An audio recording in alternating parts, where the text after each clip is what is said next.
5.2 million na hinulog yung ininvest monthly for 20 years, 5.2 million, and because rini-invest natin yung earnings natin sa Pag-ibig Fund, assuming for 20 years, 6% siya, that will now become 10 million pesos.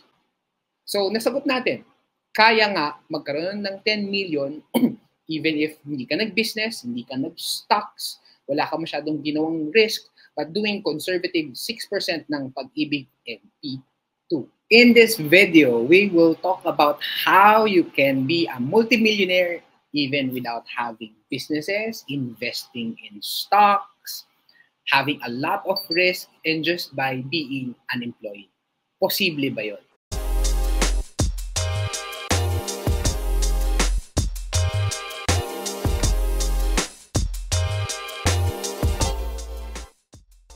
So, is it possible na maging not just a millionaire, but a multimillionaire?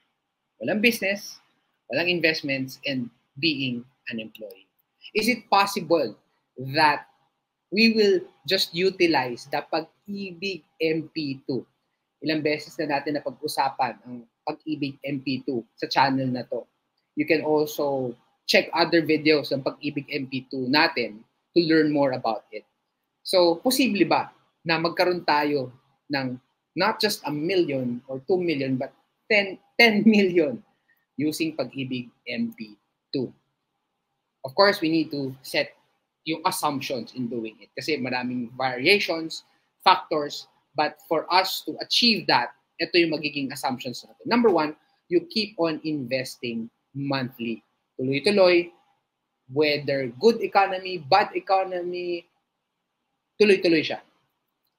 You will not withdraw your capital and earnings. Minsan kasi we have a tendency na pagka kumita, i-withdraw. Yung assumption natin dito, tuloy-tuloy lang, hindi mo withdraw yung capital, hindi mo withdraw yung earnings. Also, kung ano yung kinita mo, you will also reinvest it.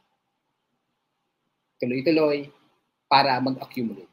Also, we will assume, dahil nga nag-iiba-iba yung percentage ng Pag-ibig MP2, we will assume na yung computation natin will be 6% per year. Okay, so yun yung assumptions natin.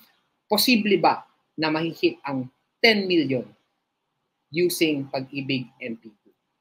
Okay, so tandaan natin, no? Itong Pag-ibig MP2, they give out dividends, but how do they give dividends? So, in their structure, Pag-ibig Fund sets aside at least 70% of its annual net income and credits it proportionately to its members' Pag-ibig savings as dividends. So, sa profit nila, nakaset aside na talaga 70% ibabalik sa mga shareholders. So, this means that the more one has saved, the higher dividends the member shall earn. So, kung naging member ka at mas malaki yung na i-invest mo, mas malaki yung pwede mong kitain. So, kung mas maliit yung in-invest mo, mas maliit din yung pwede kitain. Where does the earnings come from? Pag-ibig Fund invests at least 70% of its investable funds in housing loan, housing finance, ganyan, yung mga gustong siguro magkaroon ng finance para makabili ng bahay. Also, it's required by its charter. It also invests in government securities and corporate bonds. So, nasabi natin sa ibang mga video, no? Itong mga bonds na to, ito yung parang nagpapautang ka. Kaya, so, ginagawa nila, nag-i-invest yung Pag-ibig doon para mas lumago yung pera. So, history lang. Yung Pag-ibig MP2, previous dividends, noong 2020, 6.12% per annum. 2021, 6%. 2022, 7.03%. 2023 ay 7.05% per annum. Okay? Per annum yun. So, how much do you need to set aside? For our target is we need to set aside 21,643 pesos and 11 cents for 20 years. Monthly, i-invest tayo ng 21,643.11. So, take note, kasama yung 0.11. Kasi yun yung computation para lumabas. Kasama yung 0.11. So, roughly 21,643 643.11 every month for 20 years. So, now, pagka tinotal natin yon, yung 21,000 times 12 times 20, it would lead to 5,194,347.20 pesos. Yun yung pag tinotal natin yun. Pero wala pa dyan yung compounding effect ng 6% natin in that time horizon. So, again, pera mo lahat yan, yung 5,194,347.20. So, how much do you need to set aside? So, remember, you will not take out any capital and we will just reinvest all your earnings. Again, temptation natin na mag-withdraw, wala. But for the sake, so that we can achieve our target, walang magpo-pull out ng capital and we will just reinvest the earning. So, anong ibig sabihin nito? This means that you would have doubled your money if you invested conservatively. Conservatively, kasi around 6-7% lang yung pag-ibig. And in our assumption, it's just 6%. And yung 5 million na linabas nating pera in a 20-year time horizon, nagiging 10 million. You heard that right?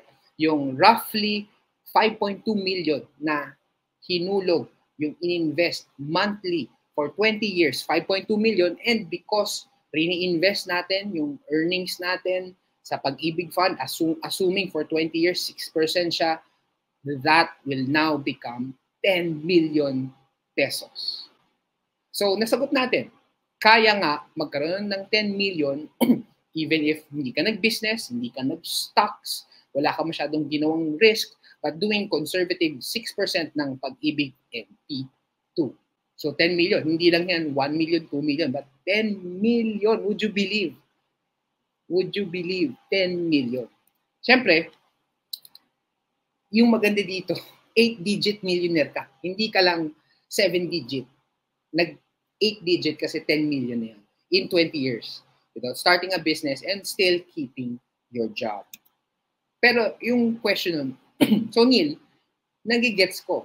With the Pag-ibig MP2 in 20 years, dumoble yung pera ko from 5 million to 10 million for a 20-year time horizon. Paano kung hindi ko kaya maglabas ng 21,643 pesos and 11 cents? Kasi maraming kailangan bayaran, may mga anak na mga needs, hindi ko kaya mag-set aside ng 21,000. Ito yung maganda dito. We still can. May mga babaguhin lang tayo. So, what we can do, kung hindi mo kaya yung 21,000, instead na 20 years, gagawin natin 30 years. Yon, 30 years. So, pwede. Diba? You increase your time horizon. If you are 30 years old now, instead of retiring ng 50, magdagdag ka ng 10 years and 60. Kasi nga, hindi naman natin mapipilit kung wala talaga yung 21,000 per month. What you can do, if you are 30 years old or 25 years old, gawin mo plus 10 years, yung time horizon natin is 30 years. Not bad na rin, di ba? Not bad na rin. We just need to be disciplined and consistent in doing it. So how much do we need to set aside para ma-hit natin yung 10 million? We just need to set aside 9,955 pesos per month for 30 years. Ayun, no? Less than 10,000 pesos for 30 years. Mahihit natin yung 10 million. Not just a millionaire, but a multi-millionaire na 10 digits. Kasi nga, kung gusto natin mas mabilis ma-hit, syempre, iiklian natin like yung 20 years. Pero dahil hindi nga natin kaya yung initial na assumption natin na 21,000, ginawa natin almost 10,000, in-extend natin ng 30 years. So, pwede siya. So, how much do you need to set aside? So, the price now drops a lot because you have more time.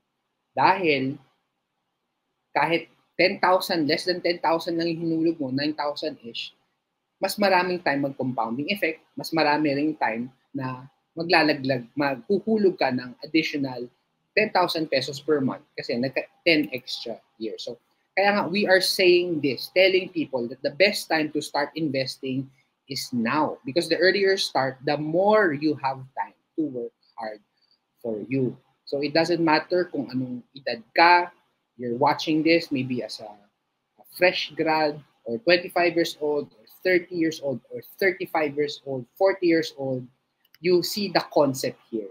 Habaan natin yung time, i-play yung money na kailangan bayaran na monthly. Pero if you have the luxury in paying more, like let's say 30,000, 50,000 a month, edi mapapabilis mo pa yung 20 years. Or kung gusto mong mas malaki target mo, hindi 10 million, pwede mong taasan ang monthly mo. Pero yung pinakamaganda na na-prove natin na kahit hindi ka nag-business, hindi ka nag-stop, just keep your regular day job and consistently nag-invest sa Pag-ibig MP2 with an assumption ng 6%, kaya siya. So, you can be a multi-millionaire with Pag-ibig MP2. We are saying this so that we can break the mindsets of people na being a millionaire is possible. Hindi siya madali, pero kailangan disiplina, kailangan consistency. If people will say, oh, mag-ano ka naman dito, magpakain ka dito, labas tayo, restaurant tayo, travel tayo, walang problema doon. But if you are really wanting to break the chain of poverty in your family or really wanting to get that millions, ito yung isang way na Pag-ibig MP2. Let alone kung what if nag-sideline ka, nag-side gig ka, nag-business ka. You can. Pero ito yung way na hindi ka mag-i-invest masyado ng risk, hindi ka mag-business, mag-Pag-ibig MP2 ka. Yung kailangan talaga dito, disiplina, patience, and ability to think for the long term. Minsan kasi kaya nag-give in tayo. Kasi feeling natin, kawawa naman ako, wala ako masyadong ginas. But if titingnan natin in the future, kung desidido tayo sa goals natin, it's really good to set aside money for it. Kasi nga, when we retire, whatever age that you want, 60, 65, 70, or earlier or later, our bills will still continue. It will still pile up. Paano yun kung wala nang pumapasok na money? Siyempre, we don't want to pass that burden sa mga magiging anak natin na sila take care sa atin. Maganda nga, when we grow old, dapat tayo ngayon nag-give blessing, tayo nag-bless. So this is a good opportunity where as early as now, try to set aside money. So again guys, I hope that you learned so much. Kung may questions kayo regarding sa computation natin, kung paano nangyari, kung paano mag-invest sa Pag-ibig MP2, you can comment below or you can check our other videos. Marami tayong mga videos tungkol sa Pag-ibig MP2. So, I'm happy for you as you discover this. Again, pag-aralan nyo munang mabuti. Hindi ibig sabihin, sinabi ko, gawin nyo agad. Do your own diligence because at the end of the day, we are responsible for our own maturity, for our own growth, and for us in doing these things. So, maraming salamat. So, God bless you guys. Don't forget to like, share, and subscribe. Thank you so much.